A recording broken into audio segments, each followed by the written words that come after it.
What is going on, everyone? Thanks for tuning in to another episode of Forward Thinking Founders. I am very grateful to have your attention, at least for the next 15 minutes of this episode. Forward Thinking Founders is a podcast where I interview pre-seed and seed stage founders about their products, what they want to build into the world, and why. We dive into how they spend their time, what's their vision, what's their origin stories, all these things, so you can learn all about what's coming tomorrow. Because these companies haven't hit critical scale yet. Most of them haven't hit product market fit. These are just early stage companies, and the big question is, what can this be? And in this podcast, we bring that out. So with that, I really hope you enjoy your time listening to today's episode. And I've already done 200 plus, so if you like this one, listen to some of the other ones, like with Imadi Kund, Austin Allred, Leah Culver. We have great interviews, so check it out, enjoy the repository, and for now, let's get into today's episode. Here we go. All right, how's it going, everyone? Welcome to another episode of Forward Thinking Founders, where we talk to founders about their companies, their visions for the future, and how the two collide. Today, I'm excited to be talking to Viet York, who's the founder of Lectron. Welcome to the show. How's it going? Thank you, Matt. Doing well. Good to hear. Well, I'm looking forward to learning more about what you're working on here at Lectron. For those who haven't heard of your company, what are you working on? I'm working on Lectron. It's a very nice company name, and I'm doing DDoS protection, remote DDoS protection for the metaverse, game servers, and pretty much all kind of applications around the world. For example, you can say you can protect remote desktop, SSH server for Linux, pretty much everything. And I do it at very easy for people to use and pretty much affordable, more affordable than most in the market these days. And the other thing that has been going on with the DDoS protection market is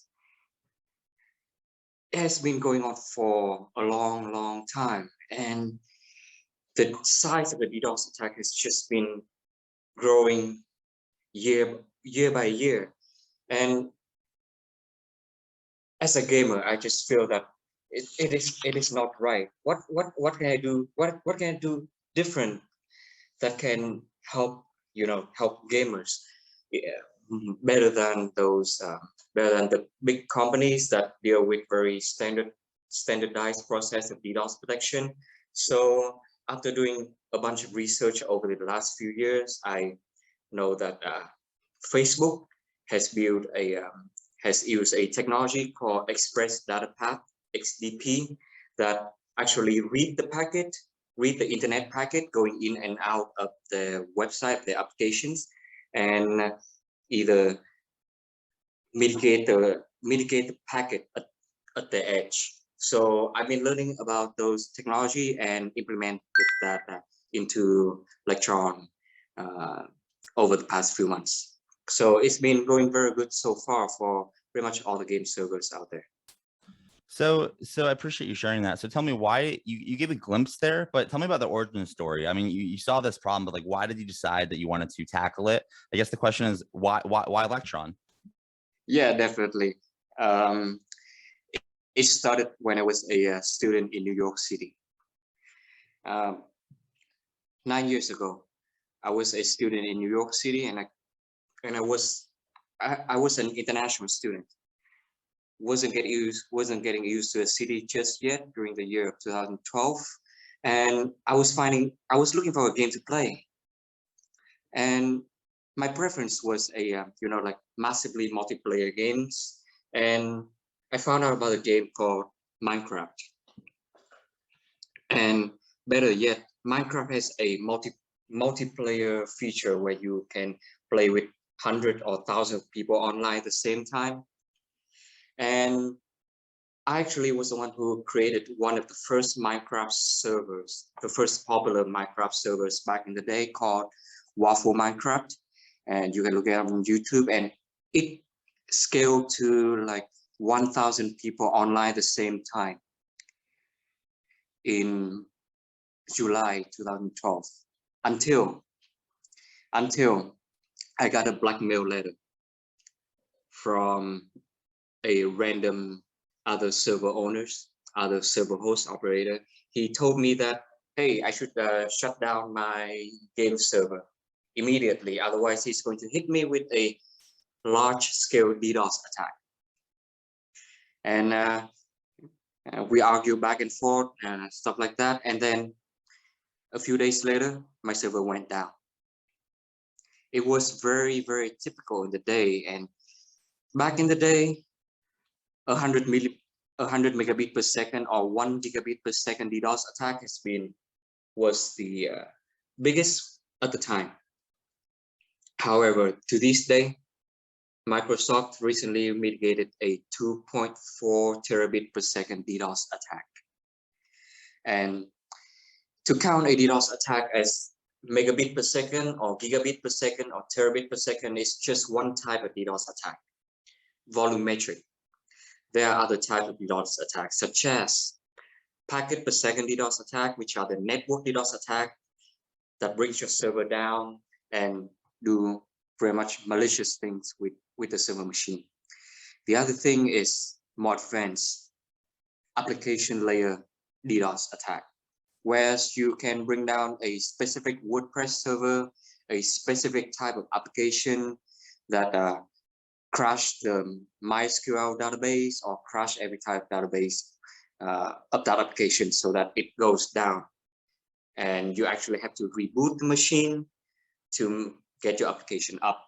So pretty much I've seen the DDoS attack scene growing. The ransomware has been growing for the past 10 years. I've been a very big advocate of Cloudflare, a big customer of Cloudflare, and I really like the space. So last year, I was thinking that I should do something useful for the gaming industry. And I want to play games. I want to play on independent game servers myself. And I wanted to build something to actually help people. Most game operators, they don't have the budget to buy, to buy enterprise type DDoS protection from Cloudflare or Imperva or Akamai. They don't have the budget. It's quite complicated for them. It's difficult to set up, and all of them are not really able to, mitigate from actual application layer DDoS attack. For example, if you host a Minecraft server, it's very difficult to mitigate the Minecraft software because most big companies, they usually mitigate the volumetric part of it, the network part of it, not the application part of it. And the application part of it is just the web. They focus on web application firewall, not game application firewall or WireGuard, OpenVPN, application firewall, things like that. So we do pretty much everything, and we focus a lot on layer 7, which is application layer protection. And if you were to kind of look out into the future, into kind of what the world looks like when Lectron kind of gets huge, what does that look like? Or I guess in other words, what's the big vision here and what direction you're growing in with the company? Definitely. As of right now, I was thinking pretty much simple, try to make it as easy as possible, as affordable as possible for people to use. Afterwards, I was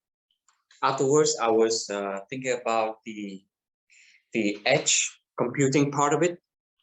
I want to bring the protected machine. I want to bring the protected machine to the edge in the emerging locations around the world, such as Vietnam, India, and those locations.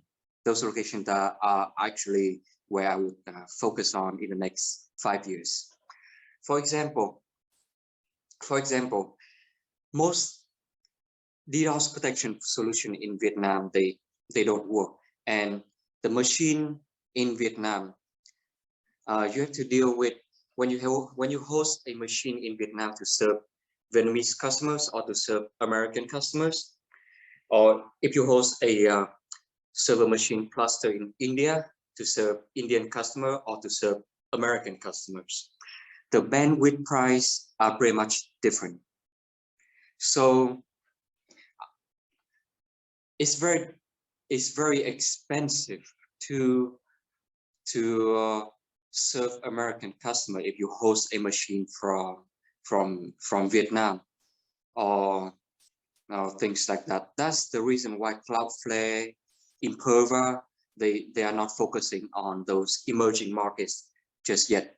Vietnam, Philippines, some of the remote locations around the world. And I see that is a big gap in the market that I can fill, which is edge computing and edge protected computing as well. So by flattening the bandwidth rate, I would be able to actually provide people with more option of serving, like less served locations, less served clients, less served audiences around the world. For example, a lot of Vietnamese people these days who play Minecraft, who play 5N GTA 5 game servers, they don't have the luxury of having local protected machine inside the country. They actually have to connect to either OVH Singapore location or Hong Kong location to load the actual application. So it's quite bad for the experience. And pretty much every year, you know that every year the international cable in Vietnam got cut at least 6 times. Every time it takes 2 weeks to be fixed.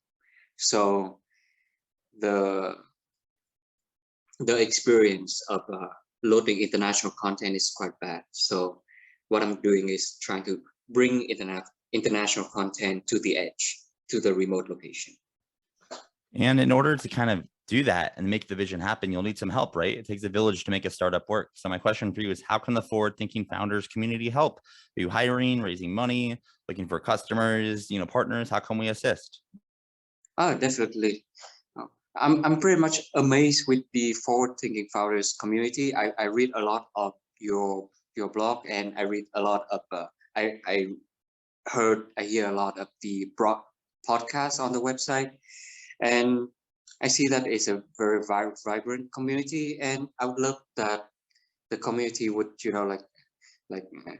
move forward with try to use Lectron at least once. Try it out. See how it differs. Give me some feedbacks. You don't have to pay or anything. Just visit and give some feedback. That'll be very nice. And in the future, pretty much in 1 or 2 weeks, I would release the multi-level affiliates program so that people can actually use the Lectron application to protect their servers and to be an affiliate to share the content, to share Lectron application to the world and actually get some points in return.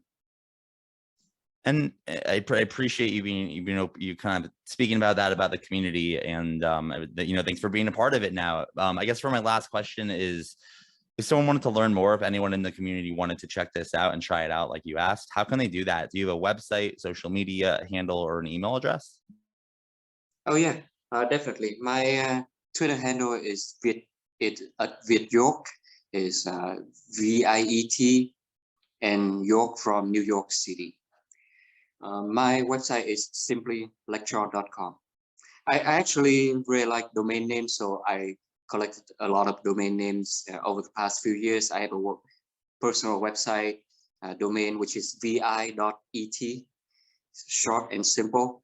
And there's a very, very short domain name called m.ly, which I'm going to try to build something with it, probably a virtual metaverse game. Very cool. I mean, domains, it's like digital real estate, so it's lots of fun. And I appreciate you coming on to the podcast and sharing what you're working on here with Lectron. And I wish you the best of luck kind of building it out and making it happen. Thanks for coming on. Thanks, Matt. Thanks for having me.